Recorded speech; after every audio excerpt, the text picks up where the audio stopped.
Vous voyez ces trous, il y en a un peu partout sur la route 111 dans le secteur d'Amos et sur la route 395 à la sortie ouest. En entrée de ville, à partir de Landrienne, quand on arrive de Val-d'Or, puis après ça, quand on part pour aller vers la route de l'aéroport, c'est vraiment un tronçon là, qui est très passant et qui est exécrable. C'est très, très, très usé.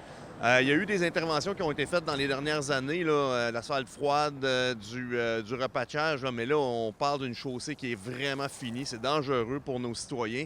Puis quand c'est des entrées de ville, c'est sûr que c'est notre image, c'est ce qu'on présente.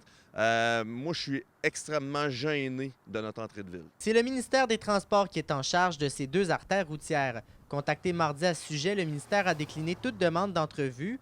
Au téléphone, cependant, ils nous ont spécifié que la ville d'Amos n'a jamais fait de demande officielle. Le maire, de son côté, lui dit mentionner avoir eu plusieurs discussions avec le directeur régional. Le directeur régional est au courant de la situation.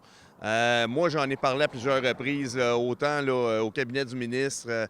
C'est correct qu'on mette de la pression pour avoir un peu plus d'argent puis qu'on puisse faire plus d'infrastructures annuelles en Abitibi-Témiscamingue. La 117 est très importante, mais il ne faut pas délaisser quand même tout le reste des tronçons.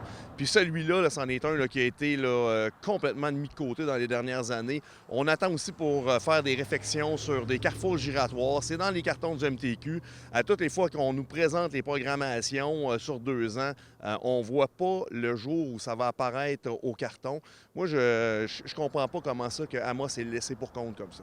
Et pas question pour la municipalité de simplement se contenter de travaux de remplissage. On ne veut pas que ce soit juste des réparations. Là, on a besoin d'une réflexion majeure de tout le tronçon. Considérant la route comme dangereuse, la ville d'Amos dit continuer vouloir mettre de la pression sur le ministère dans les prochaines semaines afin que des travaux puissent être réalisés le plus rapidement possible.